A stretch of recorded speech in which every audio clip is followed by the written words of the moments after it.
truly believe that many or almost all successful people have taken the pain to go through a journey of self-discovery where they really got to know themselves, what they want out of life, their drive, and what they desire out of life. And that's what led to their success.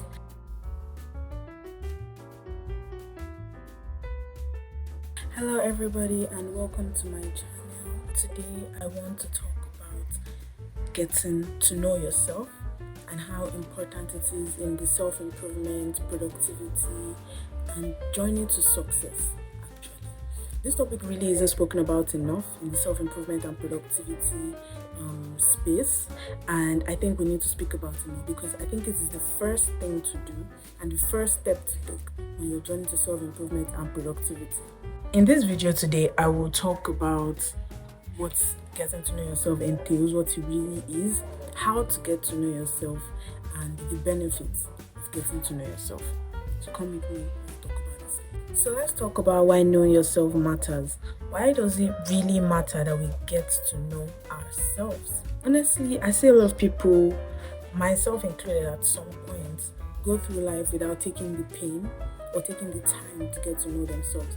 And this leads to a very unfulfilling path in life, because if you don't know what you want out of life, because you don't know yourself, it leads to a lack of drive because you don't have a sense of purpose you are chasing after.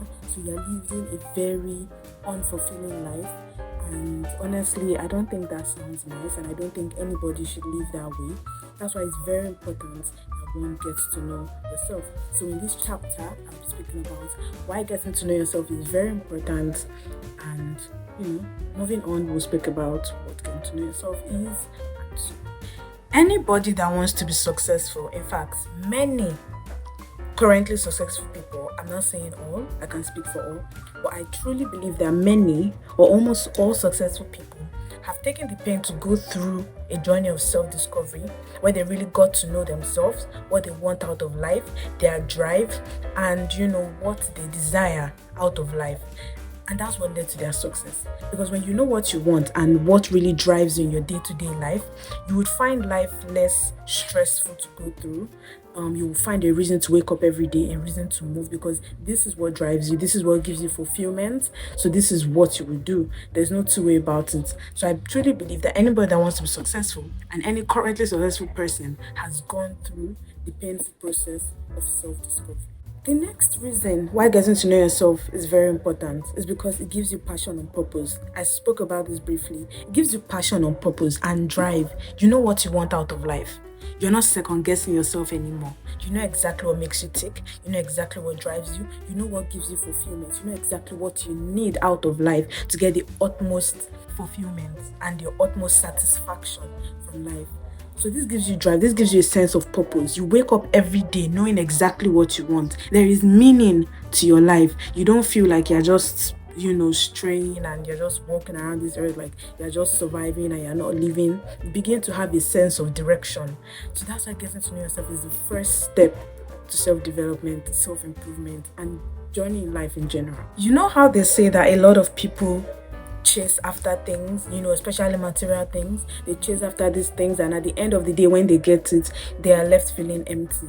When you know what you want, what will make you actually feel fulfilled, you will not chase around for things that will leave you feeling empty. In fact, you will end your life like curtains closed with a sense of fulfillment, like you did something. Do you know how many people go to their graves feeling empty, like they did nothing, even though they've acquired a lot? It's not a myth, it happens in real life. So how do you combat this? How do you know that no matter how your life ends today, you will live it feeling fulfilled? You will not feel empty. You will not feel like you just lived for nothing. Getting to know yourself, that's the part. That's what you need to do to get to this point where you know that you've achieved what you wanted, that everything you've done has left you feeling fulfilled. You've done nothing that you absolutely regret. Think about it. When you truly know yourself, like really know yourself, you're not chasing after nothing anymore. You wake up, you know what you want to do, and I cannot reiterate this enough. It's like you have something you're working towards, and then when you're done, you smile and you look around and you say, yes, I did this. So that's why it's very important.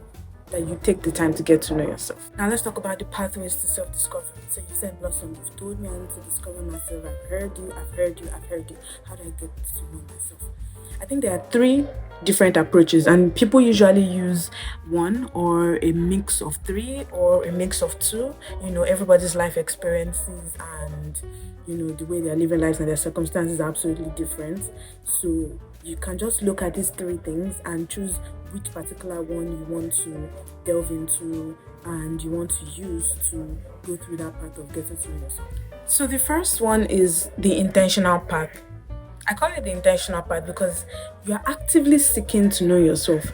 You really want to know what makes you feel fulfilled. You really want to know what makes you feel happy. You really want to know what drives you to wake up every day, to do something every day, to just move every day.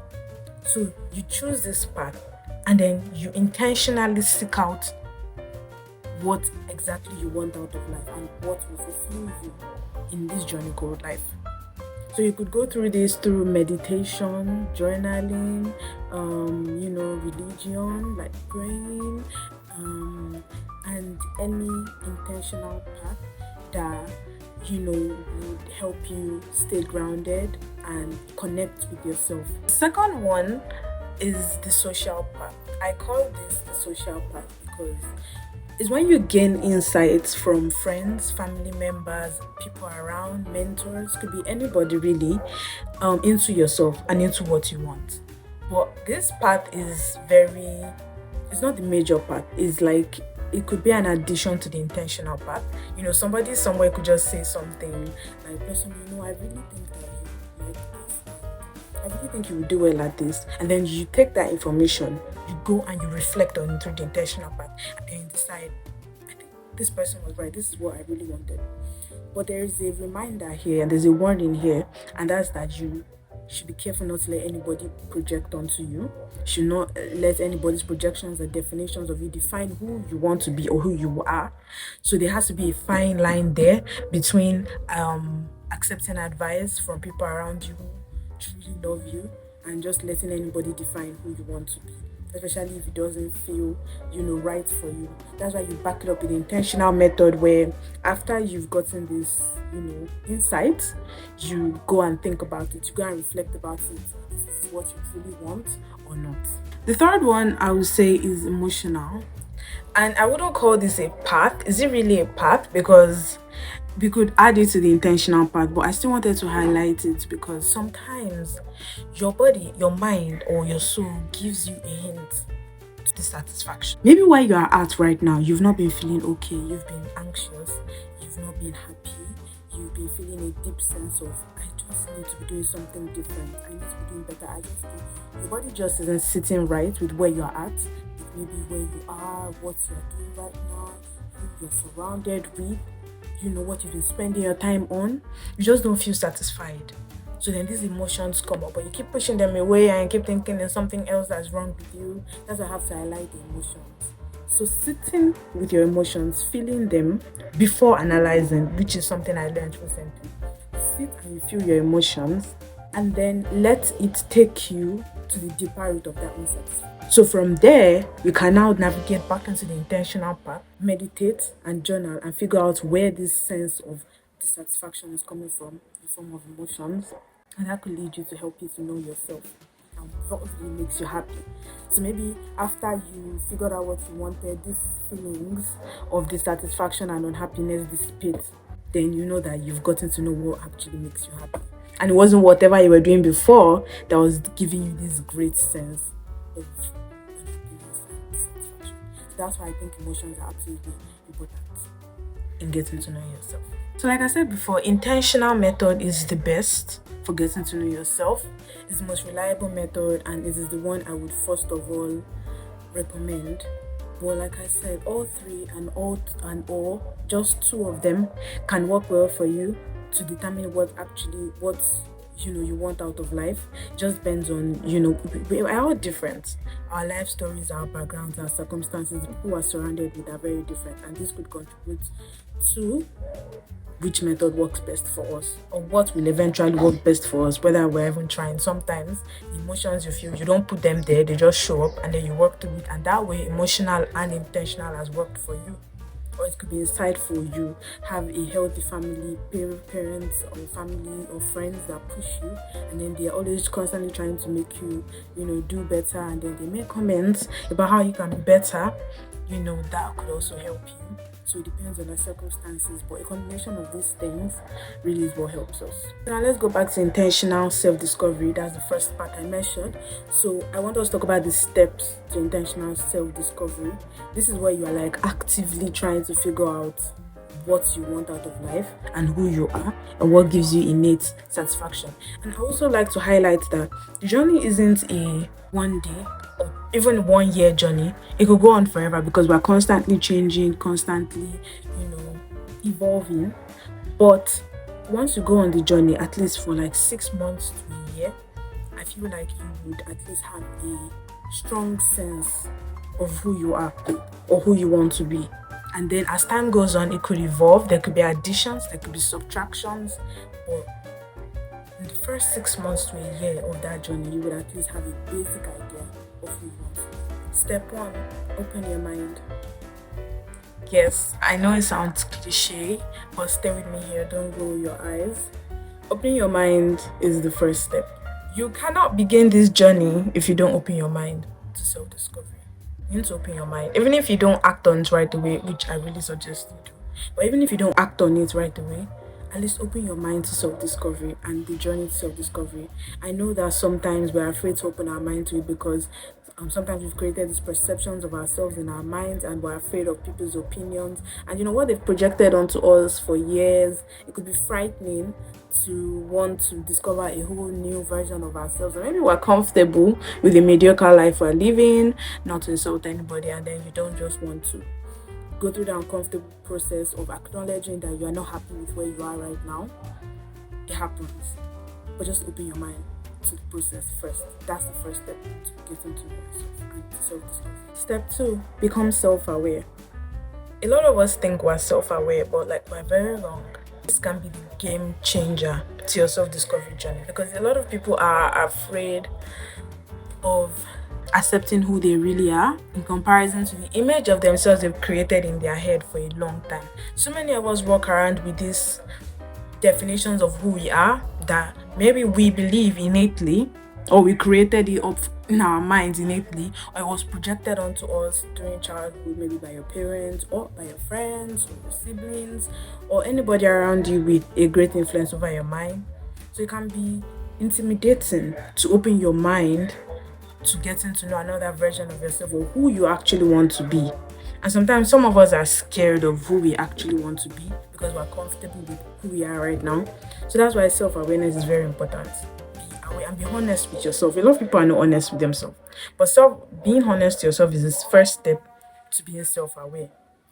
Be honest to yourself about your limitations, about what you need to work on, about who you really are. That's the first step, and that's the game changer. First of all, it increases your confidence. Now, nobody can tell you who you are, what you like and what you don't like anymore, because you already know who you are, because you've been honest to yourself. Nobody can shock you with a shocking truth about yourself anymore, because you already know who you are. You already know your limitations. Nothing shocks you anymore. Nobody can insult you about your flaws anymore, because you've already accepted your flaws. This is why this process is very important and is the second step to self-discovery. Pick a path or combine one or more paths. Do anything. You could start reading books that align with maybe something you feel, And one thing I want to highlight is that you might not even know what you're doing at first. You just know you want to discover yourself, but you're not really sure of what to do. But let me just tell you, just start here, pick a path. Read. Meditate, journal, think about what you think your dream life would look like. Journal, again, a lot. Listen to your emotions and your mind and what your anxieties and your fears and that unhappiness is telling you. Listen to your surroundings. How do you react? Be intentional about yourself. Listen to yourself, really. Pick any part that you want. Exercise. That might be it. Working out. Just do what you need to do and keep doing it. Be consistent over being intense. Consistency over intensity every day. You don't need to do like a million things in a day, like, oh my god, I need to meditate and journal and read and work out. I mean, if you can do all of those, that's good for you. But don't tell yourself, well, I need to do all of this today. Like, start little by little, anyone that speaks to you, and then over time you could progress and add more and add more. Just keep trying and keep doing things. And just make sure you're consistent. Even if it's a little bit of this and a little bit of that every day, and when your energy is low, you still did a little bit. If it's just like 5 minutes today, over time you'll see progress, and then you get to yourself. And then one day it will click and you'll be like, oh, this is what I want to do in my life. But don't expect that it will be also perfect and that you'll be like, voila, this is who I am now. Nobody gets in my way anymore. Like, no, it's not going to be so perfect, but you will have a strong self-identity and who you are. What makes you fulfilled to a large extent. Over time it will evolve, but you at least begin to know who you are and who you really want to be and what makes you happy. Let's talk about the benefits of self-discovery. I think I've said it a lot and from most of what I've said today, but let's talk about the benefits of self-discovery. A lot of people think it's overrated, but I think it's underrated. Because it's like you're giving a guidebook to life, like how you want to live life and exactly what you want to do, and you will waste your time with less important things. You focus on what you actually need and what you want and what fulfills you, and you find yourself being in less and less sticky situations. You'll be more sure of yourself.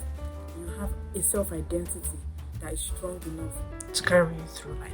The first benefit, which I've spoken about before, is that you gain confidence. The criticisms of others don't matter anymore. You are not affected by what person A or person B thinks about you, because you now know who you are and what you want out of life. So somebody's judgment or criticisms of you don't matter to you anymore. You are aware of your flaws now and you are aware of your limitations. So you don't let that phase you anymore, because you know it's something, because you are aware of your flaws and your limitations. You've looked at it and you've seen, can I work on it, or is this something I'll have to live with? And if it is something you can work on, you're already working on it, so nobody's opinion is stressing you out anymore. And if it's something you have to live with, you've accepted it, and you're no more insecure or afraid of having this particular limitation or this particular flaw. So it gives you great confidence. I mean, you're literally walking through life like knowing who you are. There's very few people who know who you are. Benefit 2, you develop a strong sense of direction. I don't think you understand just how important that is in the world of today. Many people are walking around aimlessly. They don't know what they want out of life. They don't even know what they're doing in life. Even a lot of people that look sure don't know what they want out of life or what they're doing. Self-discovery makes you more sure of what you're doing. It gives you a sense of direction. You're not confused. You're showing what you want. And like I said, of course, there's evolved in knowing what you want. You could always change, and but at least you have a main idea or a definitive idea or a baseline idea of what you want. So you're not walking around aimlessly. At least you're working towards this idea of what you want, even if it's vague and it's not properly defined yet. You're at least working towards something. You're not just living life aimlessly anymore. And this is a huge comparison with the world of today and with people in the world today. And definitely one of the major definitive factors for success. The third benefit is that you build emotional resilience. Now that one is very important, because if you are strong in who you are and you believe in yourself and you have clarity on who you are, you have a sense of direction, you have a strong sense of self, it helps you to develop emotional resilience. Not many things can put you down. You can always spring back up regardless of whatever is hitting you from left and right. So that's why it's very important that you develop a strong sense of self and go through this self-discovery. So like I've said over and over, self-discovery is a journey that never ends. It's a journey to becoming the best version of yourself. It's a journey to becoming fulfilled in life. It's a journey to stop walking around aimlessly, to having a sense of direction and developing a strong sense of self, and the journey that never ends. But there comes a point where you at least already begin to have vague ideas of what you want and you start working in that direction. Moving forward from there, that vision gets clearer and clearer and clearer and clearer as you go on. But overall, it's a journey that never ends. Thank you for joining me today to talk about self-discovery, and I'm rooting for you in your self-discovery journey. And remember that this journey is yours. Apply it to yourself as you see fit. Advice on the internet should be applied reasonably. Advice on the internet should be applied in direct correlation with your life. You know your living circumstances and you know exactly what you're going through. So but this is like a basic foundation of self-discovery and the journey and what it means. I hope that this gives you clarity on your journey, and one of these tips helps. Let me know anyone that helps you in the comments, and if you have any questions, I'll be here to reply. And don't forget to like, subscribe, and hit the bell notification so you know when I post new content, because I'm still going to continue this series of productivity, self-improvement, and self-discovery. And if you want to know more and grow with me, you can subscribe and join this community of people who are interested in self-discovery and productivity. Until next time, keep discovering and stay true to who you are.